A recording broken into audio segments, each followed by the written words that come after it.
सदा प्रसन्नं सुदसारसाया विराजते चारुतर प्रदेशे समस्त तेजोमय विश्वरूपं पुनातु मां श्री गुरुपादपद्मम् भव्यं च बालं तिलकं च रक्तं श्वेताम्बरं श्रीघनश्यामरूपं भक्ति सदाराधितज्ञानरूपं वन्दे सदा श्रीगुरुपादपद्मम् पूर्णेन्दुवक्त्रं कमनीयगात्रं भक्तप्रियं श्रीकरुणानिधानम् आनन्दरूपं वचसाम्यगम्यं वन्दे सदा श्रीगुरुपादपद्मम् मुखं प्रसन्नं विमलाचिदृष्टि अजानुबाहुरमणीयरूपं सदा वसन्तं हृदयारविन्दे वन्दे सदा श्रीगुरुपादपद्मम् वन्दे सदा श्रीगुरुपादपद्मम्। श्रीमद्करुणासागर महाराज की, कैवल्य धाम की, श्री अविचलदास जी महाराज की, श्री महाकाली मात की जय। ओम नमः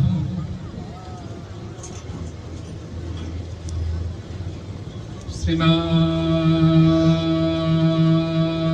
करुणासागर महाराज विराज कैवल्य धर्म धुरंधर निगाह रखो मेहरबान। ओम नमः पार्वती पतये हर हर महादेव। આજે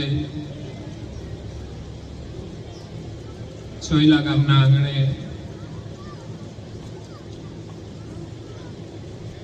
મહાકાલી માતાની અસીમ કૃપાથી છઠ્ઠા પાટોત્સવ પ્રસંગે પરંપરાગત દર વર્ષોની માફક પાટોત્સવનું આયોજન કરવામાં આવ્યું છે। એમાં પરમ ગુરુની અસીમ કૃપાથી અને મહાકાળી મંદિર મંડળની હાર્દિક ભાવનાથી આજે અહીંયા આવવાનો મને લાભ મળ્યો છે। તો હું મહાકાળી મંદિરના મંડળના તમામ સભ્યોને ખૂબ ખૂબ ધન્યવાદ આપું છું। ખરેખર મહાકાળી મંદિરની સ્થાપના 1985માં થઈ એનો ઉલ્લેખ પત્રિકામાં છે। એક નાનકડું મંદિર જે આસ્થાનું કેન્દ્ર હતું અને સમય જતા ભક્તોની આસ્થાના ફલ સ્વરૂપે આજે આપણી સામે એક સુંદર મંદિર દર્શન આપી રહ્યું છે. એટલે 5 વર્ષ પહેલા આ મંદિરનું નવનિર્માણ થયું. ભક્તોની જે આસ્થા છે મહાકાલીમાં, કે માતાજીના જે અવતારો થયા છે, આપણે ત્યાં દેવોના પણ અવતાર થાય છે અને દેવીઓના પણ અવતાર થાય છે. દેવો પણ છે અને દેવીઓ પણ છે. એમ અહીંયા પણ દેવો પણ બેઠેલા છે અને આ બાજુ દેવીઓ પણ બેઠેલી છે. દેવો અને દેવીઓમાંથી જ આપણે પ્રેરણા લઈને દૈવી કાર્યો કરવાના છે. દેવો અને દેવીઓએ જે આ પૃથ્વી ઉપર જે આસુરી તત્વો હતા એમનો વિનાશ કર્યો છે. એટલે આપણે 2 કાર્યો કરવાના હોય છે. એક તો જે નેગેટિવ વિચારોથી માંડીને નેગેટિવ જે કાર્યો થતા હોય એને દૂર કરવા પ્રયાસ કરવાનો છે. અને દેવો અને દેવીઓએ એમણે ધર્મનું સ્થાપન કર્યું છે, ભક્તોની રક્ષા કરી છે, એમની મદદ કરી છે. એટલે દેવી એક શક્તિ છે જે દરેકની અંદર શક્તિ સ્વરૂપે બિરાજેલી છે. એવી મહાકાલી આસુરોનો સંહાર કરવા માટેની, ભક્તોની રક્ષા કરવા માટે એમનું આપણા દેશમાં પ્રાગટ્ય થયું છે. એ આપણી આ ભારતની સંસ્કૃતિ છે, જેનું મુખ્ય મંદિર કલકત્તાની અંદર છે. અને આપણા ગુજરાતમાં તો જાણીતું છે પાવાગઢ. મા પાવાતી ગઢથી ઉતર્યા મહાકાળી રે, વસાયો સાપાનેર એ પાવાગઢ વાળી રે.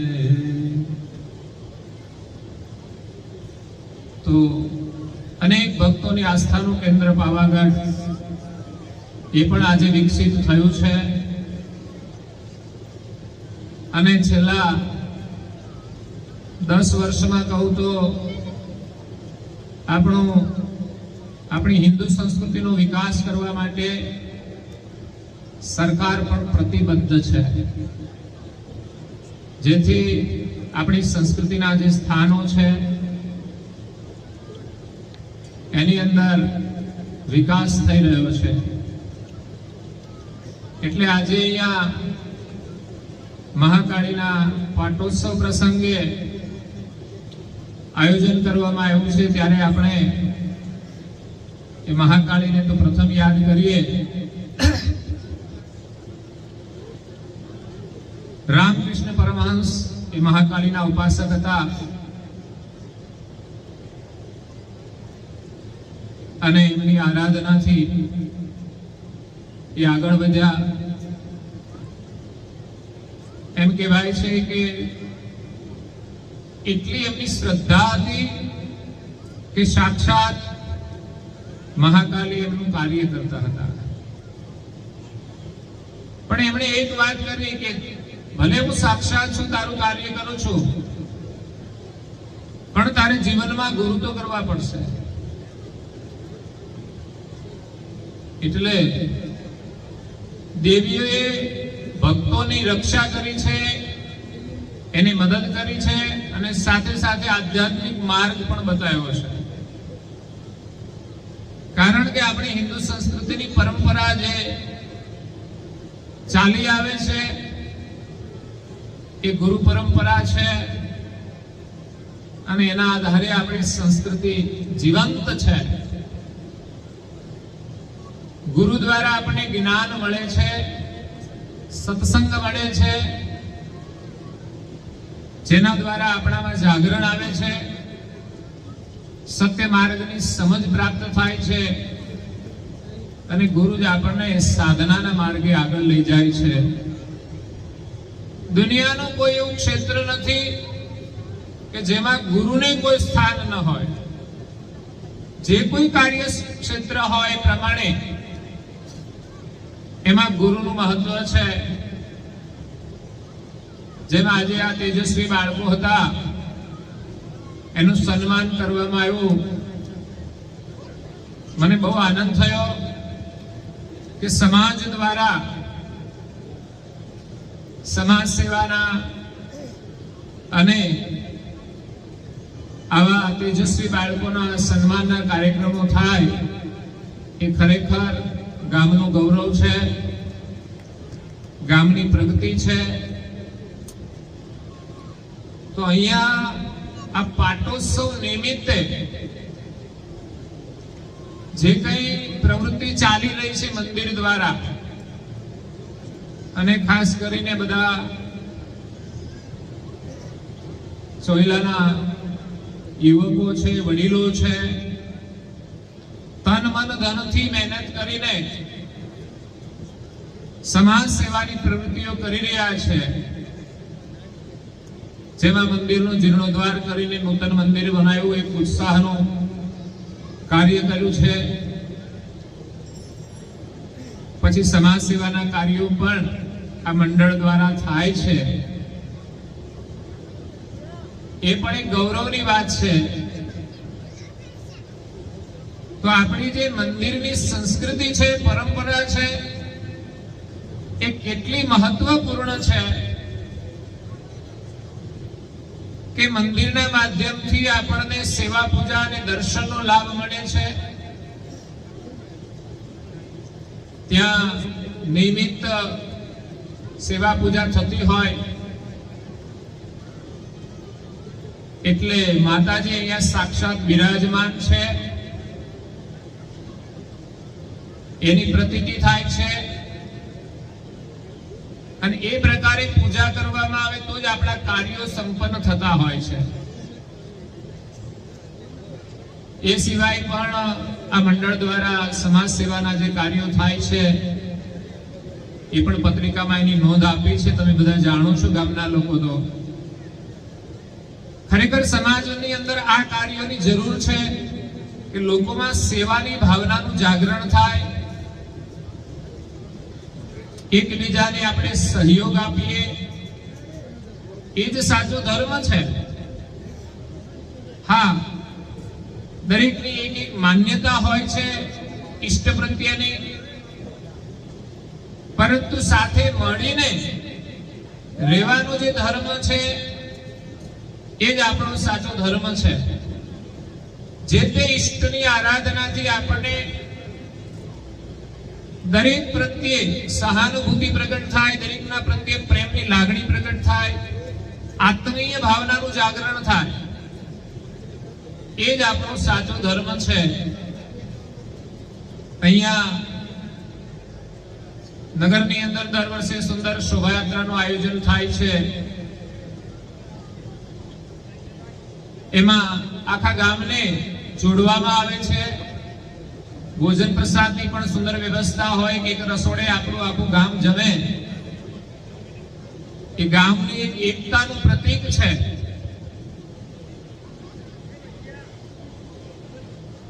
દરેક વર્ગના લોકો, દરેક સંપ્રદાયના લોકો એક સાથે મળીને પ્રેમથી એમાં જોડાય તો એક આત્મીય ભાવનાનું નિર્માણ થાય છે. અને મહાપુરુષોએ આપણને જે ભક્તિનો સંદેશ આપ્યો છે એ જ આપ્યો છે કે આપણે સૌ એક માલિકના સંતાન છીએ. આપણા માલિક સર્જનહાર એક જ છે અને આવા કાર્યો દ્વારા જ પ્રતીત થાય છે. આ જગતમાં અનેક દેવો અને દેવીઓના અવતાર થયા છે, ભિન્ન ભિન્ન કાર્યો કર્યા છે. એટલે દરેકની પોતપોતાની સમજ અને ભાવના પ્રમાણે શ્રદ્ધા હોય. પણ દરેકની અંદરથી આપણને એક જ સરખો ઉપદેશ મળે છે કે આપણે સૌ એક માલિકના સંતાન છીએ. દરેકને આપણે આત્મભાવે જોઈએ, કારણ કે કોઈ પણ વર્ણ હોય, કોઈ પણ ધર્મ હોય, એ બહારથી દેખાતો નથી. અને દરેક શરીરની અંદર આત્મા છે તો સરખો જ છે. પછી તો દરેકની સમજ પ્રમાણે, સંસ્કાર પ્રમાણે, ભાવના પ્રમાણે જે ઈષ્ટને માને એના દ્વારા એનું કલ્યાણ થાય છે. એના દ્વારા એની અંદર ભક્તિ ભાવનાનું જાગરણ થાય છે. એટલે આજે અહીંયા મંદિરના માધ્યમથી સમાજ સેવાની વિભિન્ન પ્રવૃત્તિઓ દ્વારા સમાજને એક સૂત્રતાની અંદર જોડવાનું એક મહાન કાર્ય થઈ રહ્યું છે. એ જાણીને મને ખૂબ આનંદ થયો.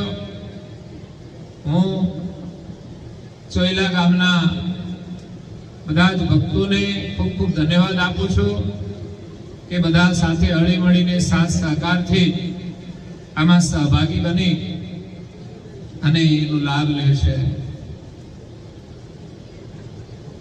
આજે મહાકાલીના છઠ્ઠા પાટોત્સવ નિમિત્તે અહીંયા આવવાનું થયું છે ત્યારે આપણને માનવ જીવન મળ્યું છે જે બહુ દુર્લભ છે. આપણને મળેલું માનવ શરીર એ કોઈ સાધારણ નથી. જે મહાપુરુષોએ એનું મૂલ્ય કર્યું તો એને એ શરીર દ્વારા મહાન સુખની પ્રાપ્તિ થઈ છે, મહાપદની પ્રાપ્તિ થઈ છે. સર્જનહારે જે હેતુથી આ માનવ દેહ બનાવ્યો છે એ હેતુને આપણે સમજીએ તો આપણને મળેલો માનવ દેહ વારંવાર મળશે નહીં. અને આ સમય છે એ પણ ફરી આપણને મળવાનો નથી. બહુ જ ઓછો સમય છે, એની અંદર આપણે આ જીવનનો હેતુ સમજવાનો છે અને એ લક્ષ્ય સુધી આપણે પહોંચવાનું છે. આપણા મહાપુરુષો કહે છે કે મનુષ્ય જીવનનું ધ્યેય શું છે? આમ તો આપણો લૌકિક ધ્યેય તો હોય છે કે ભણવાનું, નોકરી કરવાની અને પરિવારનું પોષણ કરવાનું. તો વ્યક્તિગત રીતે તો આપણે એટલું કરીએ જ. સારું શિક્ષણ પ્રાપ્ત કરી, સારી રીતે ઘરનું પોષણ કરી અને આપણે સુખી થઈએ એ આપણો પ્રાથમિક ધ્યેય છે. પણ એથી આગળ વધીને આપણા ધ્યેયનો આપણે વિસ્તાર કરવાનો છે. જેના માટે આપણી ફરજ છે કે આપણે જેટલા આગળ વધીએ એટલા જ આપણે બીજાને પણ મદદરૂપ થવું જોઈએ. પ્રથમ આપણા સગા સંબંધી હોય એમાં એકબીજાને મદદરૂપ થઈએ. આપણા પાડોશી હોય ગામમાં તો એમાં પણ એકબીજાને મદદરૂપ થઈએ. એ આપણું કર્તવ્ય છે. એટલે અહીંયા જે કાર્ય થઈ રહ્યું છે એક એવી ભાવના સાથે થઈ રહ્યું છે કે આપણે આપણું કાર્ય તો કરીએ જ, પણ સાથે સાથે બીજાને પણ મદદરૂપ થઈએ. પણ સમાજ માટે આપણે ક્યારે કરી શકીશું કે જ્યારે આપણે પોતે આગળ વધીશું ત્યારે. એટલે સૌપ્રથમ તો આપણે સ્વયં સાધના કરવાની છે. દરેક વ્યક્તિએ પોતાના વિકાસ માટે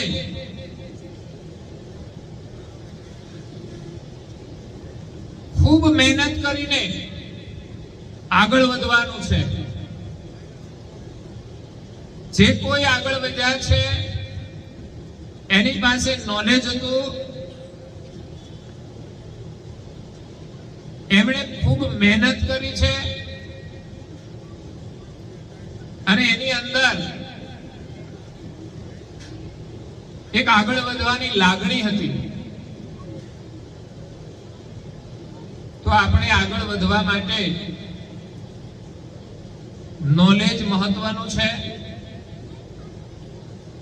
નોલેજ માટે પણ મહેનત કરવાની હોય છે, જે વર્તમાન સમયના બાળકો કરી રહ્યા છે. જેમ હમણાં વાત કરી કે માતા પિતા બહુ કઈ ધ્યાન ના આપે, એમને શું કરવાનું છે? કારણ કે અત્યારનું શિક્ષણ એવું છે કે કેટલી બધી ફેકલ્ટી આવતી હોય, એમાં બાળકોની શું રુચિ હોય, કે એમાં એની ઇન્ટરેસ્ટ હોય, બધા માતા પિતાને ખ્યાલ ના હોય. અને ખ્યાલ હોય તો છોકરા માટે કંઈક સ્વતંત્રતા હોય, એને શું કરવું છે, તો એ રીતે બાળકો આગળ વધતા હોય છે. એટલે માતા પિતાની એમના માટે જરૂરિયાત તો બહુ જ હોય છે. માતા પિતાની મોટી ભૂમિકા હોય છે. કદાચ ભલે બાળકો ભણવામાં પોતાની રીતે અમુક કાર્ય કરે, પરંતુ બાળકોના જીવનમાં માતા પિતાનું સૌથી મોટું યોગદાન રહ્યું છે. હું ઘણા બાળકો કે આગળ જતા લોકોના અભિપ્રાયો જ્યારે સાંભળતો હોઉં, ત્યારે અક્ષર એ બાળકો એમ કહેતા હોય છે કે હું આમાં ટોપ કેમ આવી, કે કેમ આવ્યો?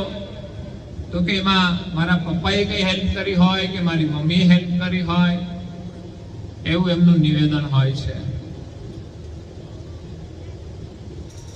અને આપણે શિક્ષણની સાથે સાથે સંસ્કારનો સમન્વય કરવાનો છે. એકલું શિક્ષણ સંસ્કાર વગરનું એ પાંગળું છે. એટલે એકલું શિક્ષણ પ્રગતિ નહીં કરી શકે, એકલું વિજ્ઞાન વિકાસ નહીં કરી શકે. શિક્ષાની સાથે એમાં દીક્ષાની પણ આવશ્યકતા છે, સંસ્કારની પણ આવશ્યકતા છે, સમજણની પણ આવશ્યકતા છે. શિક્ષા હશે પણ દીક્ષા નહીં હોય તો એકબીજાની લડાઈ થશે, ત્યારે એકબીજા પોતાની શક્તિનો દુરુપયોગ કરશે. પછી શારીરિક હોય, બૌદ્ધિક હોય, આર્થિક હોય. આજે અનેક દેશો વચ્ચે લડાઈઓ થતી હોય તો એ વિકસિત દેશો છે, પરંતુ સંસ્કારના અભાવે એનું સમાધાન થઈ શકતું નથી.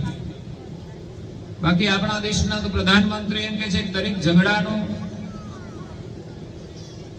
હલ એ સમાધાન છે, લડાઈ નથી. આ તો ના છૂટકે કરવી પડે. એટલે આપણા બાળકોને શિક્ષણની સાથે સાથે એવા સંસ્કાર આપવાના છે કે જેથી એના શિક્ષણનો ઉત્તમમાં ઉત્તમ ઉપયોગ થાય, સમાજના વિકાસ માટે, દેશના વિકાસ માટે એ બાળકો પોતાનું યોગદાન આપે. અહીંયા બાળકોનું સન્માન કર્યું એ બહુ જ ઉત્તમ વાત છે. હું દર વર્ષે સન્માન સમારોહમાં જાઉં છું અને બહુ ઉમદા કાર્ય છે. બાળકોને ભણવામાં ગૌરવ થાય અને આગળ ગયા પછી એ બાળકો એમના માતા પિતાને ના ભૂલે, એમની જન્મભૂમિને ના ભૂલે અને એમના માટે પણ કંઈક કામ કરે. અને એવા ગૌરવવાળા બાળકો, સંસ્કારી બાળકો આગળ જઈને દેશ માટે પણ કંઈક કામ કરે. એટલે શિક્ષણની સાથે સાથે સંસ્કારની આવશ્યકતા છે. શિક્ષણ તો આપણને સ્કૂલમાં મળશે, પરંતુ સંસ્કાર તો ઘેરેથી જ મળશે. સંસ્કારનું ઘડતર પરિવારમાંથી જ થતું હોય છે. એ માતા પિતા દ્વારા મળતું હોય છે. એ તો બહારનું વાતાવરણ તો કેવું મળે ખબર નહીં, પણ ઘરમાંથી બાળકોને સારા સંસ્કાર આપ્યા હોય, સારા વિચાર આપ્યા હોય, તો એ બાળકો બહાર જઈને પણ સુરક્ષિત રહે છે. એટલે બાળકોની અંદર શિક્ષણની સાથે સાથે સંસ્કાર ઉપર વધારે ધ્યાન આપવાનું છે. આ શિક્ષણ માટે લોકો ખૂબ મહેનત કરે છે. હું જોઉં છું બાળકોને ભણાવવા માટે લોકો ઘર છોડીને શહેરમાં જઈ રૂમો રાખીને ભણાવે છે. એ ગૌરવ છે અને વિશ્વાસ છે કે બાળક ભણશે તો જ આગળ જશે, તો જ સુખી થશે. પરંતુ સંસ્કાર વિશે આપણે જો પાછળ રહીશું તો સમજવાનું કે જીવનમાં નિષ્ફળતા મળશે. એકલું શિક્ષણ જ આપણને સુખ નથી આપતું. શિક્ષણથી આપણને સંપત્તિ પ્રાપ્ત થાય છે, સંપત્તિથી આપણને વ્યવસ્થા મળે છે, પણ સુખ તો આપણને સંસ્કારથી જ મળે છે.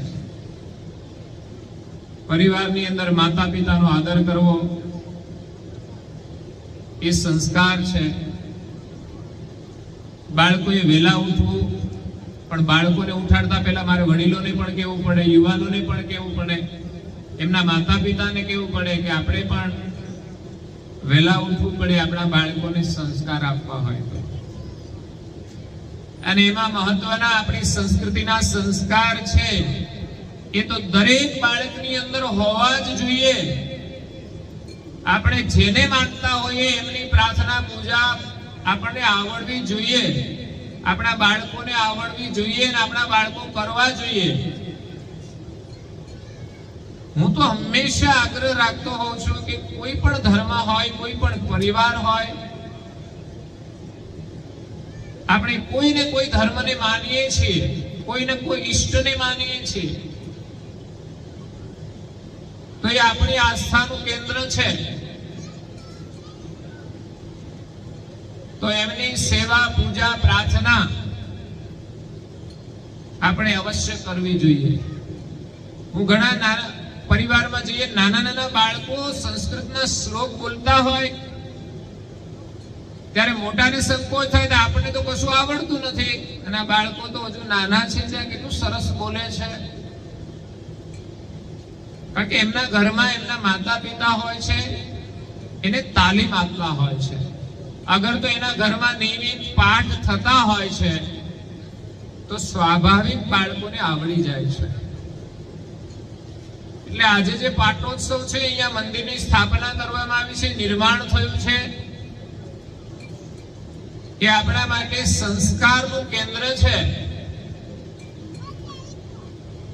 આપણો નિયમ હોય, આપણી આસ્થા હોય તો જરૂર જે કોઈ દેવ હોય, જે કોઈ સ્થાન હોય, તમે પ્રાર્થના કરો, બંદગી કરો, એ જે સ્થાને હોય ત્યાં આપણી પ્રાર્થના સાંભળે છે. અહીંયા એમની સ્થાપના થઈ છે, પણ મૂળ એનો જે અવતાર થયો એનું સ્થાન તો આ વિશ્વમાં છે જ. તો એ તો જાણતા હોય છે. એટલે આપણા ગામમાં દેવ મંદિર હોય તો મંદિરે જવું જોઈએ. આપણા ઘરમાં પણ મંદિર હોય જ છે. તો મને તો એમ લાગે છે કે ઘરમાં એક જ વ્યક્તિ પૂજા કરી લેતી હોય છે, બાકીના બધા ફરતા હોય છે. મોટા ભાગે આવું ચાલતું હશે કદાચ. જો બધા કરતા હોય ને તો સારું કહેવાય કે દરેક વ્યક્તિ પૂજા કરે, પ્રાર્થના કરે. આપણે ત્યાં સ્કૂલોની અંદર બાળકોની પ્રાર્થના કરાવવામાં આવે છે તો બધા જ બાળકો પ્રાર્થના કરે. એમ ઘરમાં પણ આપણી પરંપરા હોવી જોઈએ. ભલે સાથે સમય ન મળે તો કઈ નહીં, જેને જ્યારે સમય મળે ત્યારે પોતાના સમય અનુસાર એની શ્રદ્ધા અનુસાર જેટલું આવડે એટલું નિયમિત કરવું જોઈએ. આપણા ઘરમાં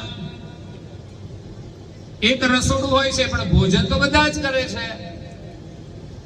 તો મંદિર એક હોય પણ પ્રાર્થના તો બધાએ કરવી જોઈએ. બાથરૂમ એક હોય પણ એનો ઉપયોગ તો બધા જ કરે છે. એમ આપણા ઘરમાં મંદિર એક છે પણ બધાને પૂજાની પ્રાર્થનાની જરૂર છે. શરીરની શુદ્ધિ માટે સ્નાનની જરૂર છે, એમ આપણા મનની શુદ્ધિ માટે પ્રાર્થના અને પૂજાની આવશ્યકતા છે. એવું તો નથી કે ભાઈ એક જ વ્યક્તિનું મન અશુદ્ધ થયું છે તો એ પ્રાર્થના કરી લે. દરેકનું મન અશુદ્ધ થાય, સ્વાભાવિક છે. પ્રકૃતિના પ્રદેશની અંદર સ્વાભાવિક સમયાંતરે આપણા મનની ઉપર કે શરીર ઉપર મલિનતા આવે છે. અત્યારે તો ઉનાળામાં તો લોકો 2 વખત સ્નાન કરે, 3 વાર સ્નાન કરે. એમ આપણે પૂજા પણ સવારે કરીએ છીએ, સાંજે કરીએ છીએ. એ સિવાય પણ ઘણી બધી ધાર્મિક પ્રવૃત્તિઓ ચાલતી હોય છે. એમાં જઈને પણ આપણે લાભ લેવો જોઈએ. કોઈ સત્સંગ ચાલતા હોય, કોઈ ભજન ચાલતા હોય, કોઈ ધૂનો ચાલતી હોય, જે કોઈ મંદિરના માધ્યમથી મંડળ દ્વારા પ્રવૃત્તિઓ થતી હોય એમાં જોડાઈને આપણે લાભ લેવો જોઈએ. અને સારી પ્રવૃત્તિ કરીએ તો સારા સંસ્કાર આવે છે. કોઈ એક વખત ક્રિયા કરવાથી સંસ્કાર બનતા નથી. રોજ જે પ્રવૃત્તિ તમે નિયમિત કરો એ તમારા જીવન માટે સંસ્કાર બની જાય છે. અને એ પ્રવૃત્તિ પ્રમાણે, સંસ્કાર પ્રમાણે તમારા વિચાર બને છે. વિચાર પ્રમાણે વાણી અને વર્તન થતું હોય છે. અને જેવું વર્તન કરીએ છીએ એવું જ આપણને પરિણામ મળે છે. એટલે એક આદર્શ પરિવાર માટે પરિવારના તમામ સભ્યોએ સેવા, પૂજા, પ્રાર્થના અવશ્ય કરવી જોઈએ. અઠવાડિયામાં એકવાર બધા સાથે મળીને કરે સમૂહ પ્રાર્થના. રવિવાર હોય કે જ્યારે બધા ભેગા હોય, સમયની અનુકૂળતા હોય ત્યારે પ્રાથમિકતા આપવી જોઈએ. આપણે તો ટીવીને પ્રાથમિકતા આપીએ, એને જોવા માટે બધા સાથે બેસી જઈએ. જો કે મોબાઈલ આવ્યા પછી તો એ ઇન્ડિવિજ્યુઅલ થઈ ગયું છે બધું.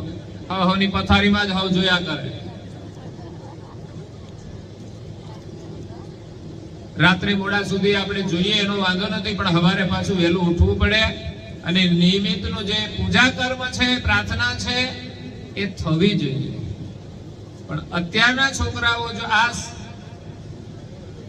આદતમાં જોડાઈ જશે, રાત્રે મોડા સુધી જરૂરી હોય કે ના જરૂરી હોય અને બધું જોશે, પછી સવારે મોડા ઉઠશે, પછી સેવા, પૂજા, પ્રાર્થના એ કશું કરશે નહીં, સીધું એમનું કામ કરશે. એટલે વર્તમાન સમયની અંદર મોબાઈલ મીડિયા છે, જરૂરી છે, ઉપયોગી છે. અને ક્યાંક આપણા માટે વ્યસન પણ બની જાય કે સમય બરબાદ કરવાનું સાધન પણ બની જાય. કારણ કે આ સાધનોના માધ્યમથી માણસનું મન વધારે મનોરંજન વાળું થઈ જાય, બહિર્મુખ થઈ જાય. બહિર્મુખ થાય એટલે શું થાય કે પ્રાર્થનામાં રસ ના પડે, એમાં ઈચ્છા જ ના થાય. અને મીડિયાની અંદર ગમે તે જોવાનું હોય તો મજા જ આવે. કેટલો સમય જાય ખબર પડે. એમાં તો આપણી જિંદગી ચાલી જશે અને આપણા જીવનનો ધ્યેય છે એ રહી જશે. આપણા જીવનનો ધ્યેય શું છે? ઈશ્વર પ્રાપ્તિનો છે. સ્વામી વિવેકાનંદ બાળપણથી જ એ વિચાર લઈને નીકળ્યા હતા, ઈશ્વર છે, એને કેવી રીતે પ્રાપ્ત કરાય. રામકૃષ્ણ પરમહંસ પાસે નરેન્દ્રના રૂપમાં જાય છે તો કે ઈશ્વરની પ્રાપ્તિ કેવી રીતે થાય? ત્યારે રામકૃષ્ણ પરમહંસે કહ્યું, એ તો વાતોથી કહી શકાય એવી વાત નથી, પણ એના માટે તો સમય જોઈશે અને પ્રેક્ટિકલ રીતે એને સમજવું પડશે. એના માટે જિજ્ઞાસા જોઈએ. જેને જેને પરમેશ્વરને પામવાની જિજ્ઞાસા છે, અને હર કોઈ ક્ષેત્રમાં જે આગળ વધ્યું છે ને જિજ્ઞાસાને લઈને જ વધે છે. આ શિક્ષણની અંદર બાળકો આગળ આવ્યા, એની કેટલી જિજ્ઞાસા હશે, એને કેટલું સ્ટડી કર્યું હશે. એમણે એક લક્ષ્ય નક્કી કર્યો છે કે મારે આ થવું છે, તો ચોક્કસ એ સફળ થાય છે. તો પરમેશ્વરને પામવા માટે પણ એવી જ જિજ્ઞાસા જોઈએ. જેમ કોઈ ક્ષેત્રની અંદર આપણે ખૂબ મહેનત કરીને આગળ વધીએ છીએ અને સફળ થઈએ છીએ, એવી જ જિજ્ઞાસા, એથી પણ વિશેષ આપણી ભાવના હોય ત્યારે પરમેશ્વરની પ્રાપ્તિ થાય છે. દુનિયામાં આપણે બધા જ ક્ષેત્રમાં જઈએ, કદાચ સફળ થઈએ, પરંતુ જો ઈશ્વરની પ્રાપ્તિ ન થઈ તો સમજવાનું કે આપણું જીવન નિષ્ફળ છે. અને વ્યક્તિ કોઈ એકાદ ક્ષેત્રની અંદર જ આગળ જઈ શકતી હોય છે. દુનિયાના તો ઘણા બધા ક્ષેત્રો હોય છે, એનાથી આપણે અજાણ હોઈએ છીએ. પરંતુ આપણા જીવનની જરૂરિયાત માટે એકાદ ક્ષેત્ર પર્યાપ્ત છે. પરંતુ પરમેશ્વરને જો આપણે ન પ્રાપ્ત કરીએ, કે એ માર્ગે ન ચાલીએ, કદાચ આ જીવનમાં ન પણ પ્રાપ્ત થાય, પણ એ માર્ગે ન ચાલીએ, એના માટે કંઈ જ ન કરીએ, તો એનું જીવન નિષ્ફળ છે. પરમેશ્વરની પ્રાપ્તિ કરવી એ આપણા જીવનનું ધ્યેય છે. એના માટે ગુરુની આવશ્યકતા છે. ગુરુમાં આપણી શ્રદ્ધા હોય તો ગુરુ કૃપાથી ચોક્કસ આપણા લક્ષ્ય સુધી આપણે પહોંચી શકીએ છીએ. તમે સાંભળ્યું હશે, ભણવામાં એકલવ્ય, એક ભીલ જ્ઞાતિનો વ્યક્તિ, એને એમ થયું કે મારે ધનુર્વિદ્યા શીખવી છે, તો દ્રોણાચાર્ય પાસે જાય છે. પણ એ કહે છે, હું તો શૂદ્રને કહે છે અમે વિદ્યા નથી આપતા, કેમ તો કે એનો દુરુપયોગ કરે તો. એટલે એમણે વિદ્યા ના આપી. પણ એકલવ્યની આસ્થા ગુરુ દ્રોણાચાર્યમાં હતી કે બસ આજ મારા ગુરુ છે, મારે એમની પાસે જ આ શિક્ષા લેવી છે. તો એ દ્રોણાચાર્યની મૂર્તિ બનાવી અને એની સામે એ ધનુર્વિદ્યાની તાલીમ લે છે. એમની કેટલી શ્રદ્ધા, એમનો કેટલો વિશ્વાસ, એક મૂર્તિના માધ્યમથી પણ એ શ્રેષ્ઠ ધનુર્ધર બન્યો. અને એમ કહેવાય છે કે કૂતરું ભસતું આવ્યું અને એમણે જે તીર છોડ્યા, કે જે તીર એને વાગ્યા નહીં, પણ એનું મુખ બંધ કરી દીધું. અને એ જ કૂતરું મૂંઝાઈને ત્યાંથી પાછું ગયું, દૂર ગયું. દ્રોણાચાર્ય આગળથી નીકળ્યું, એમણે જોયું કે આ કૂતરાને કોણે તીર માર્યા? તીર તો માર્યા છે, પણ એવી રીતે માર્યા છે કે એક પણ તીર વાગ્યું નથી અને એનું મુખ બંધ કરી દીધું છે. આ ધનુર્ધારીને તો આપણે મળવું પડે. તો એટલામાં જંગલમાં તપાસ કરી તો એકલવ્ય દ્રોણાચાર્યની મૂર્તિ સામે અભ્યાસ કરે છે અને પૂછ્યું, આ કૂતરાને કોણે કે છે તીર માર્યા? તો મેં માર્યા. કેમ? તો કે મારે સાધનાની અંદર વિક્ષેપ કરતું હતું. પણ એની વિદ્યા જોઈને દ્રોણાચાર્ય ખુશ થઈ ગયા કે તારા ગુરુ કોણ છે? તો કે આપ મારા ગુરુ છો. તમે મને વિદ્યા ના આપી, પણ મારી આસ્થા છે, તમારી મૂર્તિ રાખીને મેં અભ્યાસ કર્યો. એની કેટલી લગ્ની, કેટલી જિજ્ઞાસા. જો ગુરુએ એમનો અંગૂઠો માગી લીધો કે જેથી એની વિદ્યા નિષ્ફળ જાય, એને અંગૂઠો પણ આપી દીધો એવો એ ગુરુને સમર્પિત ભક્ત હતો. એટલે પરમેશ્વરની પ્રાપ્તિ માટે ગુરુની આવશ્યકતા છે. જે કોઈ મહાન પુરુષો થયા છે એના જીવનમાં ગુરુનું સ્થાન રહ્યું છે, ગુરુ પરંપરામાં એ રહ્યા છે, અને એની કૃપાથી જ એ પરમ લક્ષ્ય સુધી પહોંચ્યા છે. એમાં આપણે પણ આપણા જીવનમાં આપણી આસ્થા પ્રમાણે આપણા કોઈ માર્ગદર્શક બને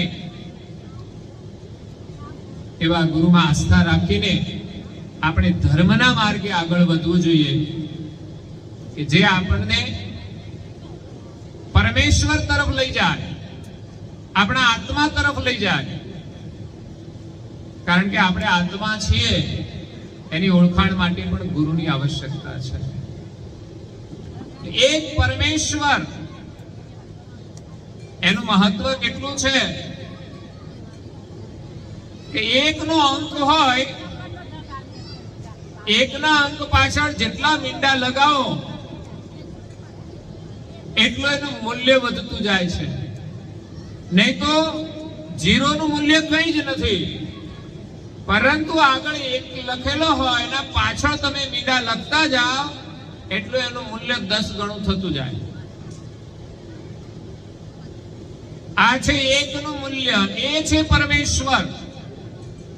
અને કેટલા મીંડા હોય પણ આગળથી એક ખસેડી લેવામાં આવે તો પાછળ વાળાનું કોઈ મૂલ્ય.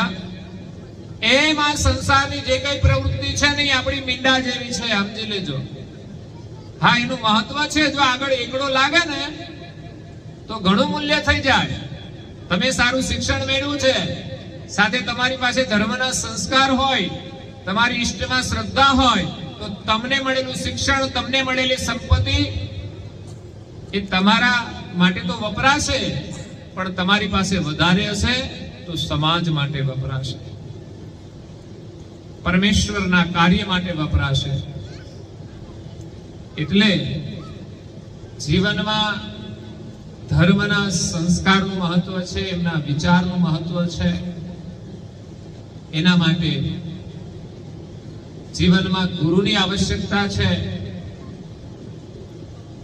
જેના જ્ઞાન દ્વારા આપણે પરમેશ્વર સુધી પહોંચી શકીએ છીએ. પરમેશ્વર એક સત્ય છે, એમાં આપણે વિશ્વાસ રાખીને ભજન કરવાનું છે, ભક્તિ કરવાની છે, સેવા કરવાની છે. પરમેશ્વર છે, એમાં કોઈ શંકા જ નથી. એ છે તો આપણે છીએ, એ છે તો આ જગત છે. જે કંઈ ચાલી રહ્યું છે એક પરમેશ્વરથી ચાલી રહ્યું છે. તો એ સત્ય છે.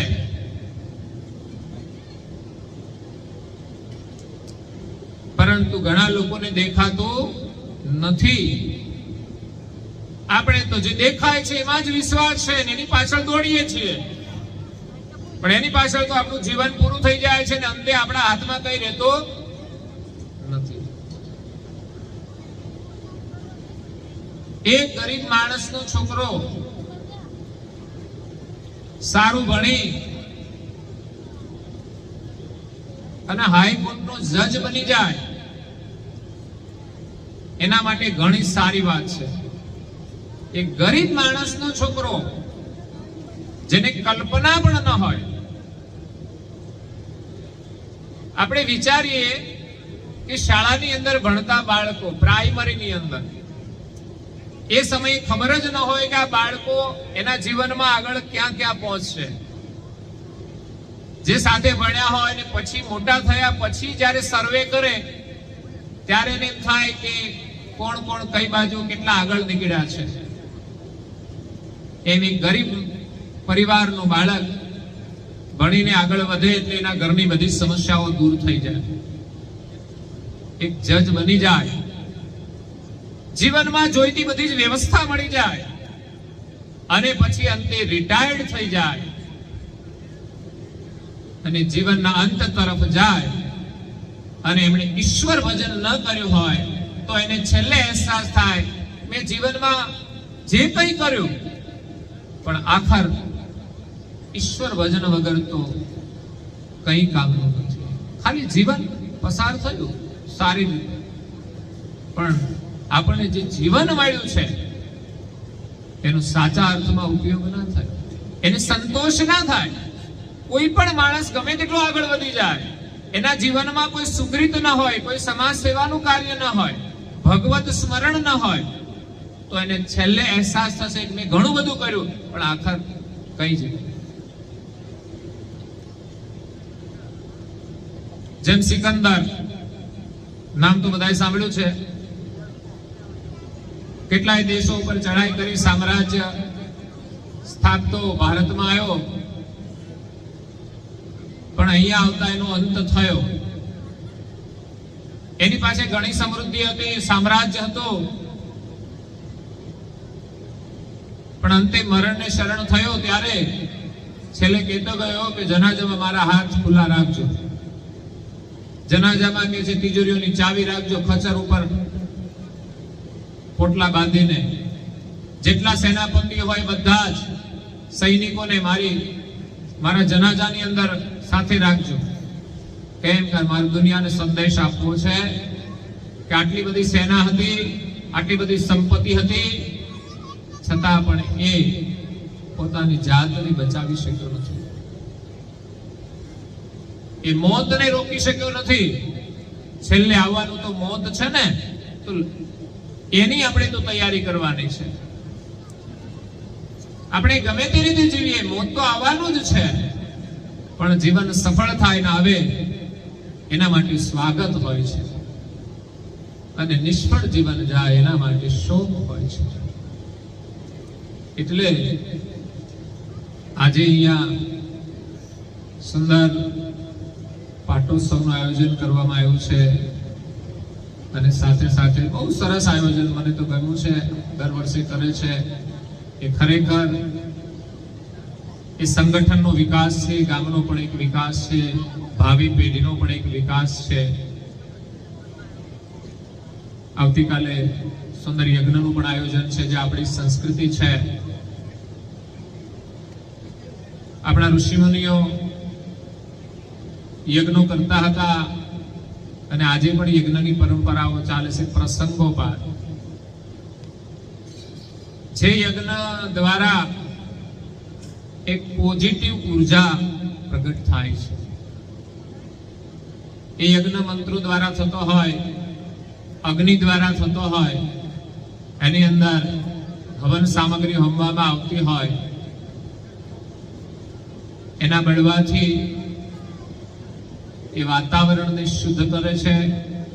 મંત્રો ઉચ્ચારથી એક પોઝિટિવ ઉર્જા પ્રગટ થાય છે, એક ચેતના, એ પણ વાતાવરણને શુદ્ધ કરે છે. બીજું, ઈષ્ટમાં આપણી જે શ્રદ્ધા છે વધારે મજબૂત થાય છે, અને યજ્ઞના ફલ સ્વરૂપે આપણું જે કાર્ય છે વધારે મજબૂત બને છે. એટલે આવા ભવ્ય પ્રોગ્રામની અંદર, ભવ્ય મહોત્સવની અંદર જે લોકો સેવા આપી રહ્યા છે તન મન અને છેલ્લે ધનથી, એમાં કોઈ પ્રવીણભાઈ ને બધા શિક્ષિત લોકો છે, અને ખૂબ સેવાની ભાવના છે, અને નાનું કાર્ય પણ જાતે કરવાની ભાવના, કે જેથી અન્ય લોકોને પણ પ્રેરણા મળે. એવું નહીં કે મોટા હોય એટલે આદેશ જ કરવાનો. ખરેખર એવા નીતિવાળા લોકો જ્યારે સંચાલન કરતા હોય ત્યારે જે સંગઠન ચાલે છે, કે સ્વયં બધું કાર્ય કરતા હોય, ત્યારે યુવાનો પણ એની સાથે જોડાઈ જાય. એટલે આવા કાર્યો દ્વારા આપણી ભાવિ પેઢીને પણ સારી પ્રેરણા મળે છે. તો આપણા જીવનના ધ્યેયને સફળ કરવા માટે જીવનમાં ગુરુની આવશ્યકતા છે. કરુણાસાગર મહારાજ આ વિશ્વની અંદર ગુરુ સ્વરૂપે પ્રગટ થયા છે. આપણું બધાનું અહોભાગ્ય છે કે આ ભારતની અંદર ગુજરાતની ભૂમિમાં એ પ્રગટ થયા અને આ ભૂમિને પાવન કરી અને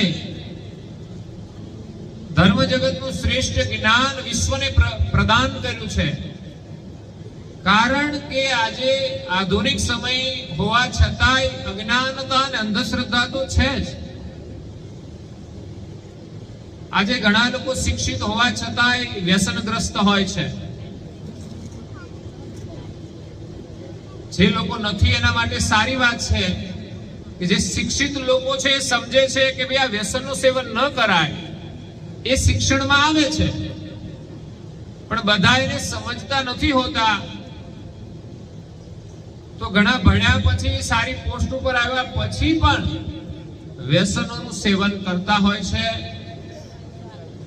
એક દિવસ બાલાસિનોર નગરપાલિકામાં આધાર કાર્ડના કામ માટે ગયો તો એની બારી હતી ને એટલી ગંદી હતી પિચકારીઓ મારીને. એટલે આવું ક્યારેક જોવા મળે ત્યારે એમ થાય કે શિક્ષિત લોકો હોવા છતાંય એની પાસે સમજ નથી. મેં તો એક જેઠોલીમાં સૂત્ર લખ્યું છે કે જે લોકો શિક્ષિત હોવા છતાંય વ્યસનનું સેવન કરે છે એ શિક્ષિત હોવા છતાંય અભણ છે.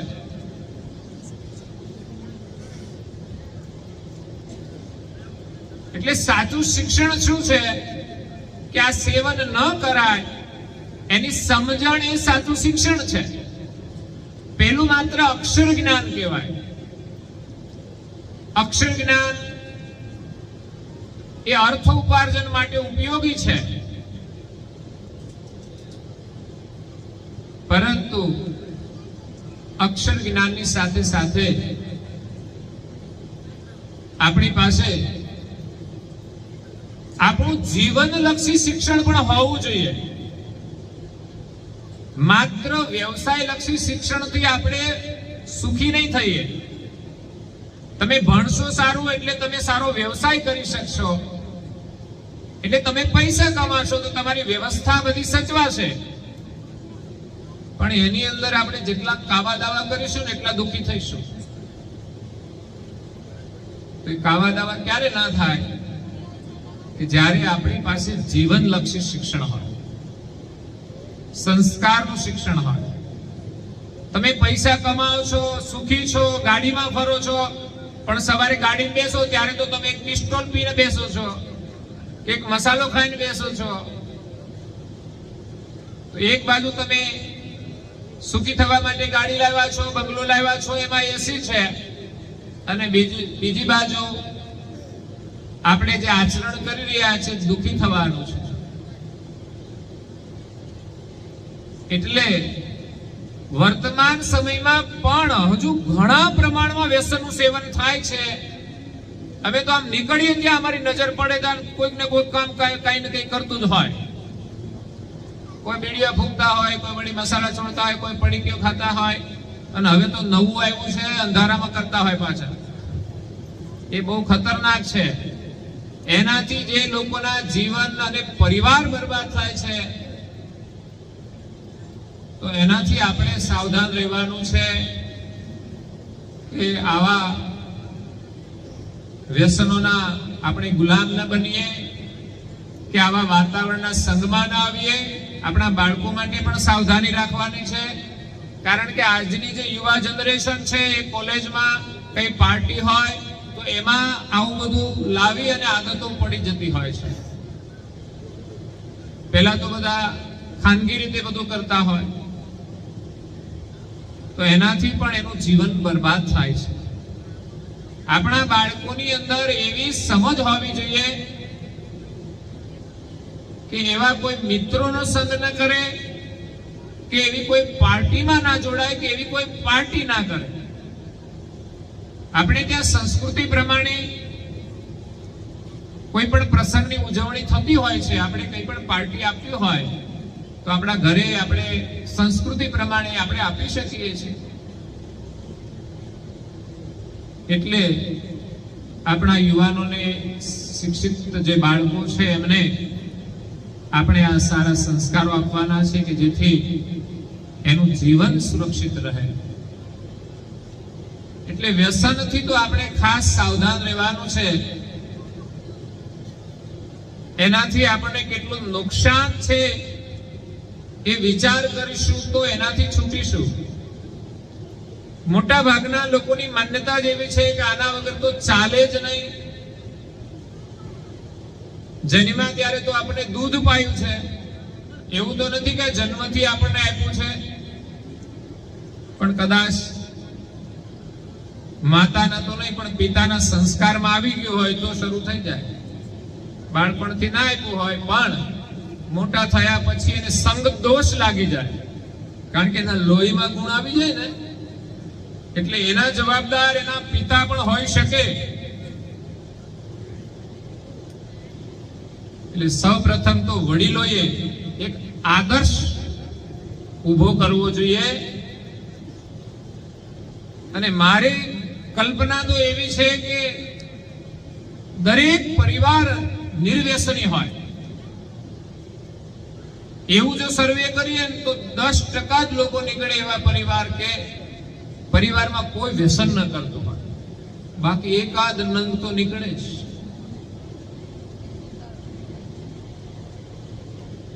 જેમ આ વ્યસન આપણા શરીરને નુકસાન કરે છે,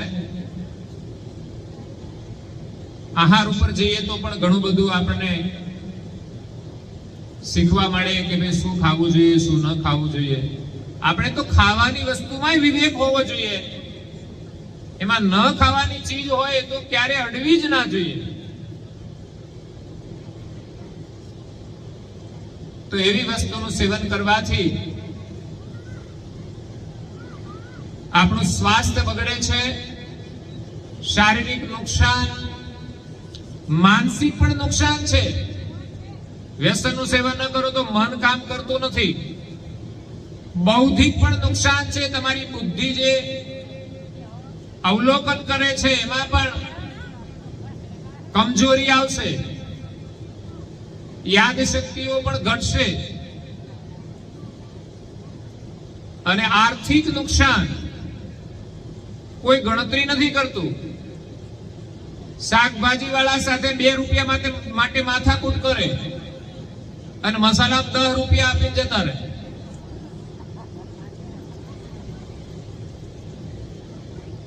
આર્થિક પણ બહુ મોટું નુકસાન છે. 5 રૂપિયાનો હોય કે 10 રૂપિયાનો એક મસાલો ખાય કે પડીકી ખાય, 5-10 તો મિનિમમ ખાઈ જાય. 25-50 રૂપિયાનું વ્યસનનું સેવન રોજે. માણસ વિચાર જ નથી કરતો કે હું કઈ દિશામાં જાઉં છું, કેટલા મારા પૈસા બગડે છે, કેટલું મારું શરીર બગડે છે. અને વ્યસન કરનારના સ્વભાવ તમે જોજો તો ચીડિયા જશે, ગુસ્સાવાળા જશે. અને મોટા ભાગની બહેનોને આ જ લડાઈ હોય છે ઘરમાં. એ પરણીને જાય, ખબર પડે એટલે પેલી તો આ જ લડાઈ થાય. 1 વાર કે 2 વાર કે 5 વાર કે પછી નકટાન શું કહેવાનું, એવી સ્થિતિ ઊભી થઈ જાય છે. અને કાં તો એવા માથાભારે થતું હોય ને બહેનોને દબાવી દે. હવે તો બહેનો થોડી શિક્ષિત થઈને હવે આગળ આવી છે એટલે હવે દબાઈ એમ. અને એમાં સરકારે બહેનોનું આરક્ષણ આપી દીધું છે, સંસદની અંદર બિલ પાસ કરી દીધું છે, એટલે હવે તમારે ચિંતા નહીં. પણ બહુ જરૂરી છે કે આપણો સભ્ય દુખી થાય એની પસંદ નથી, બાકી લડવાનો કોઈ હેતુ નથી હોતો. પણ કાલ સવારે બીમાર પડશે તો સેવા કોને કરવાની? એમને જ કરવાની. અને ઘરમાં કોઈ પણ જાતનું નુકસાન થાય તો પરિવારના સભ્યોને ચિંતા થાય. હું તો કોઈ દીકરો વ્યસન કરે એટલે પહેલી ચિંતા તો માતા પિતાને થતી હોય, પણ મા બાપ ક્યાં માનવા વાળા છે? એટલા તો મોટા થઈ ગયા છે, અહંકારી થઈ ગયા છે. તો માં એક વાર કહે ને તો એની અસર થવી જોઈએ. મારી માં કહે તો મારે માનવું જોઈએ.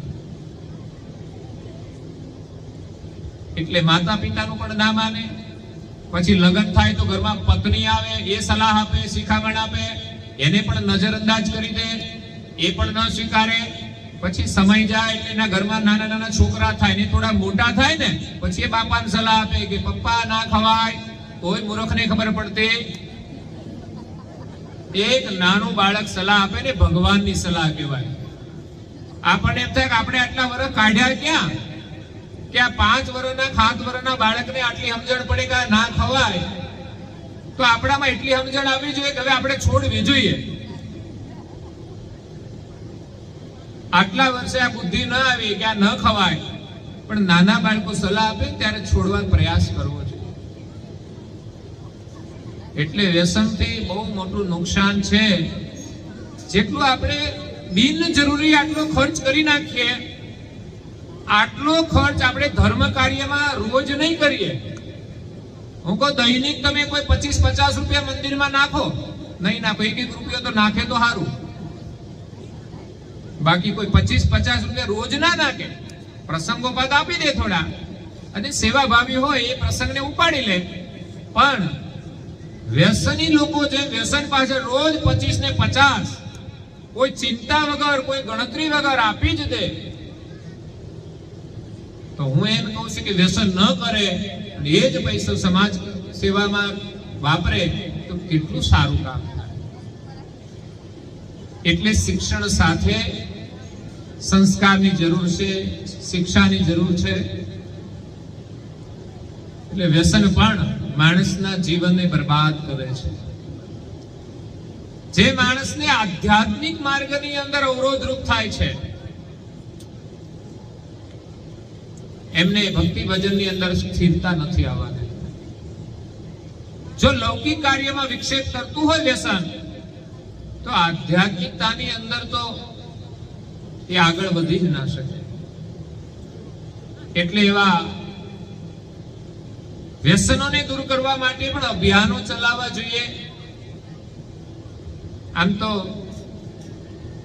ઘણા બધા પ્રયોગ હોય છે, એના માટે આપણે પ્રયાસ કરીએ તો ચોક્કસ એનું પરિણામ તો મળે છે. નિર્વ્યસની જે લોકો હોય, એના મિત્રો વ્યસની હોય, તો એને પણ પ્રયાસ કરવા જોઈએ. સમાજમાં પણ સાથે મળીને પ્રયાસ કરવામાં આવે તો એનું પરિણામ મળે. ભાવિ પેઢી તો નથી આ વ્યસનોમાં. આજની જે યુવા બાળકો જે છે, હજુ યુવાનો તો કોઈ આવી ગયા હોય છે. હું તો એક દિવસ આણંદ ઉભો તો બસ સ્ટેન્ડમાં અમારી ગાડીમાં, તો 2 છોકરાઓ ભણીને બસમાં જવાનું હોય એટલે બસ પાછળ જઈને પિસ્તોલ ફૂંકતા હતા. એટલે હું ગાડીમાંથી ઉતરીને ગયો, ભાઈ તમે શું ભણો છો? તો તમે આ ભણીએ છીએ. તો ભણો છો ખરા, પણ તમે આ જે કરો છો એનો વિચાર નથી કરતા. તો શરમાઈને જતા રહ્યા. એટલે ખાનગીમાં ઘણા બાળકો શું કરતા હોય ખબર ના પડે. અને અત્યારે નવા બાળકો માટે નવા વ્યસનનો ખતરો છે. જૂના માટે જૂના વ્યસનનો ખતરો હતો, જેમાં શારીરિક નુકસાન હતું, આર્થિક નુકસાન હતું. આજે ટેલિફોનના માધ્યમથી, મીડિયાના માધ્યમથી, ઇન્ટરનેટના માધ્યમથી, ગૂગલના માધ્યમથી પણ જો એનું વ્યસન થઈ જાય તો એમાં પણ ખતરાઓ છે. એક તો ખોટો ટાઈમ બરબાદ થઈ જાય. ન જોવાનું જોવામાં ઘણા ખોટા માર્ગે જતા રહે. અને ઘણાને એમ થાય કે વગર મહેનતે કમાવું છે, તો એમાંથી પાછા ઘણા રસ્તા હોય છે. એવા રસ્તે જાય છે તો એમાં પણ લોકો બરબાદ થઈ જાય છે. જે બધી ગેમો આવતી હોય ને એમાં જુગાર હાલતો હોય છે, તો એ બધી પણ આપણે સાવધાની રાખવાની આવશ્યકતા છે. પરંતુ બાળકોની પ્રાથમિકથી જ અને આપણા ઘરની અંદર જો સંસ્કારનું વાતાવરણ હશે અને બાળકોને એવા વિચારો આપો કે જે જીવન જીવે એનાથી સંતોષ પ્રાપ્ત થાય, એ ક્યાંય લાલચથી જીવે નહીં, તો આવામાં ક્યાંય ફસાશે નહીં. એટલે બાળકોને એવા સંસ્કારની અંદર આપણે મોટા કરીએ કે આગળ જતા ધર્મમય જીવન જીવીને પોતે સુખી થાય.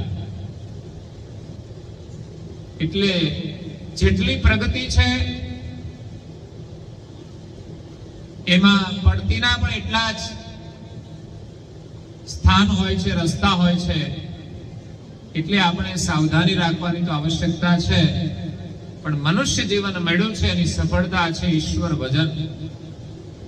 જે તે ઈષ્ટને માનતા હોય એમાં શ્રદ્ધા રાખીને આપણે પૂજા કરીએ, પ્રાર્થના કરીએ તો એમાંથી આપણને ધર્મના સારા વિચાર મળે છે, જીવનની સાચી દિશા મળે છે. જેમાં આપણા ઘરમાં વડીલો હોય એનો આપણે આદર કરીએ, સવારે વહેલા ઉઠીએ, આ બધા સંસ્કારોની જરૂર છે. ભોજનમાં શું લેવું, કારણ કે આજે નોનવેજ નો પણ ખતરો હોય છે. સારા પરિવારના લોકો પણ ઈંડા આદિનું સેવન કરતા થઈ ગયા છે. તો એનાથી પણ આપણે સાવધાની રાખવાની. હું તો એમ કહું છું કે વિદેશના ઘણા સંસ્કારી પરિવારો અહીંયા ભારતમાં આવીને વિદેશમાં જે નોનવેજ હતા એ અહીંયા વેજીટેરિયન થઈ ગયા, અને આપણા વાળા અહીંયા વેજીટેરિયન માંથી નોનવેજમાં જાય છે. અગર તો અહીંથી વિદેશ જવાનું પણ એક ક્રેઝ છે. એક આશય સારો પણ છે આર્થિક વિકાસ માટે. પરિસ્થિતિ હોય એટલે બાળકોને પણ એક જજવો છે કે આપણે સારું ભણીને આગળ જઈએ, એટલે નવી પેઢીને બહાર જવાની ચાહના વધારે છે.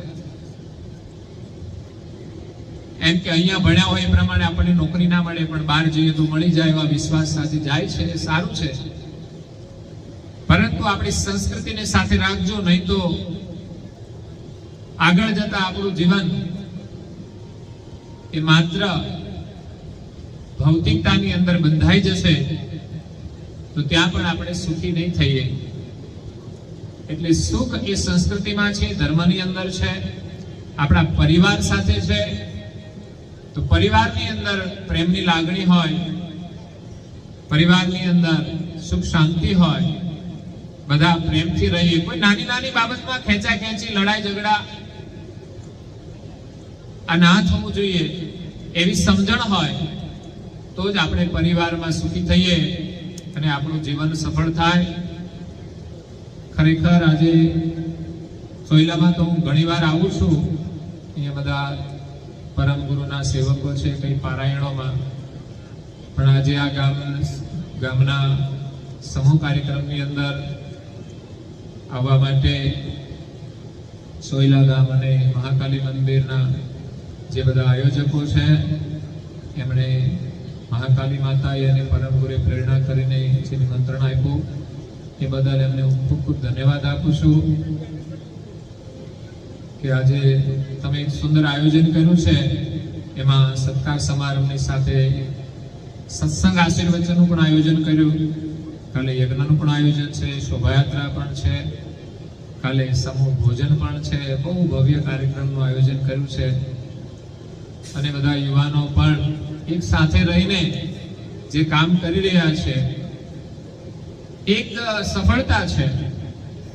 ગામના તમામ વર્ણના અને ધર્મના, જેમ અહીંયા રજનભાઈ અને બધા એમની પોતાની વાત કરીને જે ગૌરવ પ્રકટ કર્યું એકબીજા પ્રત્યે, પરમ ગુરુનો પણ એ જ સંદેશ છે કે અહીંયા સમાજ વ્યવસ્થા અલગ અલગ હોય પણ આપણે બધા હળી મળીને રહીએ, એ જ આપણી સાચી ભક્તિ છે.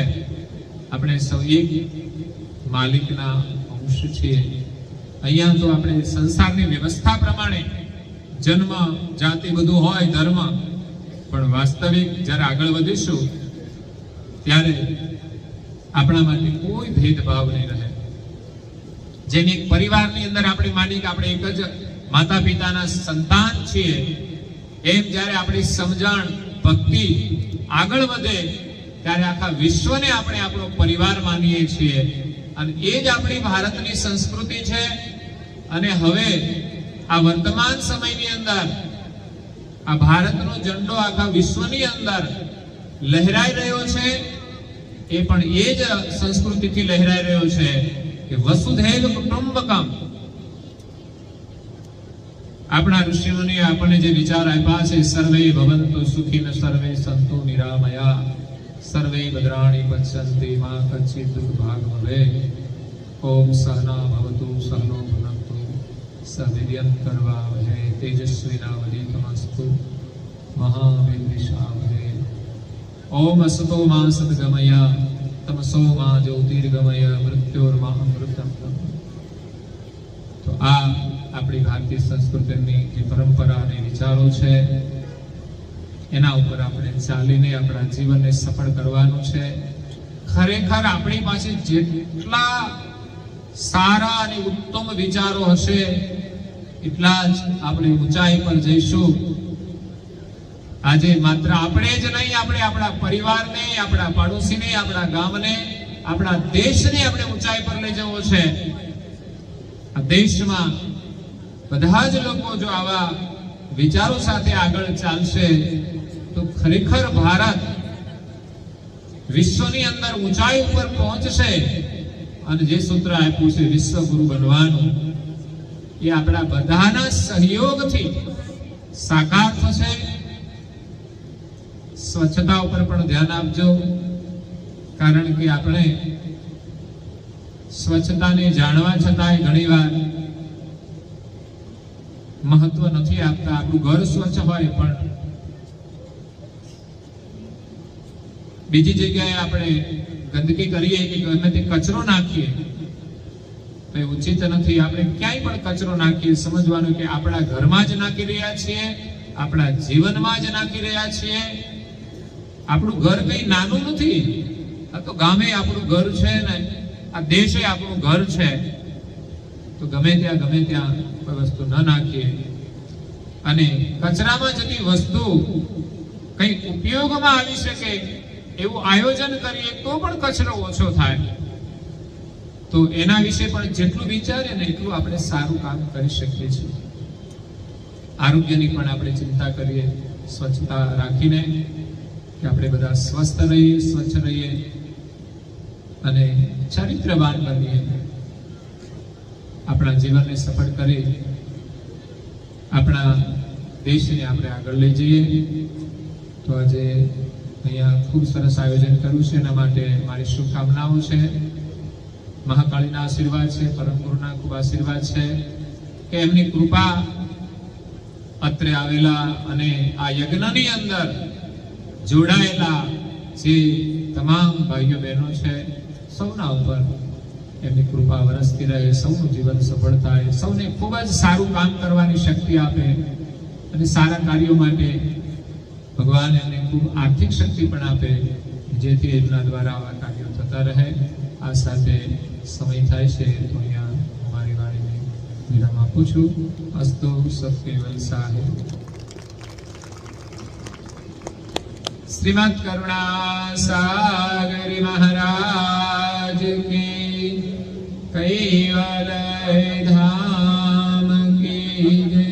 શ્રી અવિચલદાસજી મહારાજ કી, શ્રી મહાકાલી માત કી જય. ઓ